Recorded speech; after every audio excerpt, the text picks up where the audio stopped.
Messieurs, bonjour. Pouvez-vous vous présenter et nous dire voilà, quelles sont les raisons qui vous amènent ici à cette manifestation?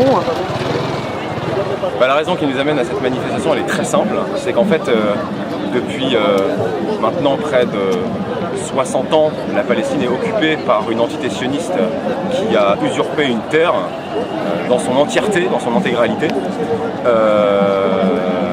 Donc aujourd'hui, les peuples du monde entier manifestent leur soutien à la cause palestinienne, tout simplement parce que quand on regarde l'allure du conflit, en fait, et qu'on voit que d'un côté on va avoir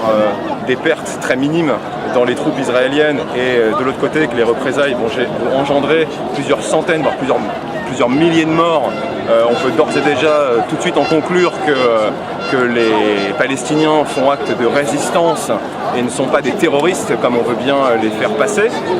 Le deuxième point qui est quand même assez essentiel, c'est qu'aujourd'hui les manifestations pro-palestiniennes, pour ce qui est du cas de la France, sont réprimées d'une manière assez extraordinaire. Alors la raison elle est très simple, c'est que vous avez en France une oligarchie au pouvoir qui a fait allégeance totalement au sionisme, simplement pour la raison simple que le système économique mondial est un système capitaliste, que les banques aujourd'hui dictent les comportements des gouvernements et par conséquent les banquiers aujourd'hui, les usuriers planétaires, les banquiers sont tous d'origine israélienne ou alors de confession juive qui ont prêté allégeance au sionisme. Donc il est évident que le peuple français est sous le joug d'une politique gouvernementale imposée par cette oligarchie qui nous oblige en fait à soutenir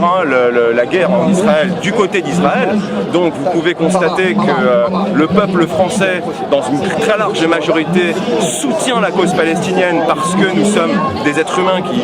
disposons de Dieu pour voir, d'oreilles pour entendre, et nous savons réfléchir. Nous n'avons pas besoin d'avoir des professeurs qui vont nous dicter la manière dont nous devons penser,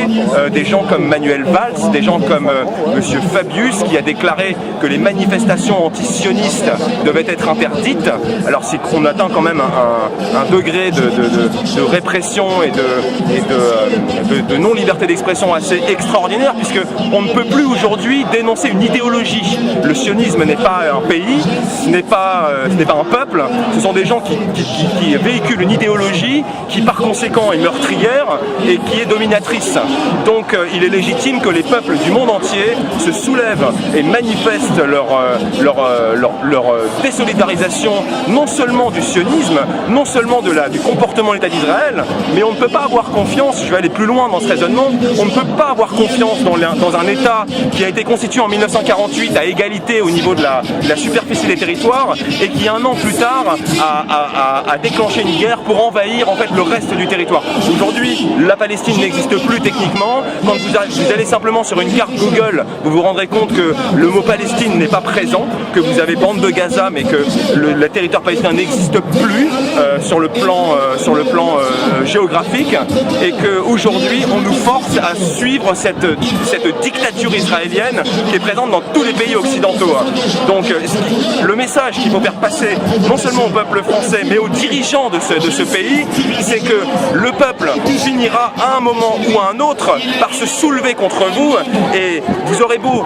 nous tirer dessus, vous aurez beau brandir les armes et réprimer la volonté populaire par la violence, sachez que dorénavant le peuple se prépare à la guerre puisque vous nous l'imposez, et le jour où il faudra combattre, nous serons prêts et nous répondrons avec la plus ferme des manières et la plus grande détermination, tout simplement parce que nous en avons assez de voir cette oligarchie mondialiste et sioniste qui nous oblige tous les jours à soutenir cette politique israélienne que nous rejetons en bloc. Voilà. Et pour finir, je tiens quand même à souligner le fait qu'aujourd'hui, malheureusement pour les membres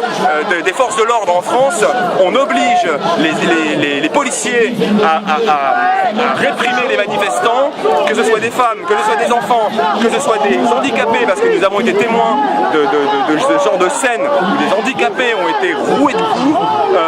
Nous pouvons aujourd'hui aujourd'hui en conclure que l'armée israélienne a clairement investi sur les territoires occidentaux et que la police française fait le travail de l'armée israélienne. On peut considérer que les services de police font le travail de Tsahal sur le territoire national. Pour finir, sachez que la Palestine est occupée depuis 60 ans et que c'est le seul État au monde, c'est le seul pays qui a réussi à être spolié par un système mafieux. C'est absolument extraordinaire. Merci Monsieur Verlet.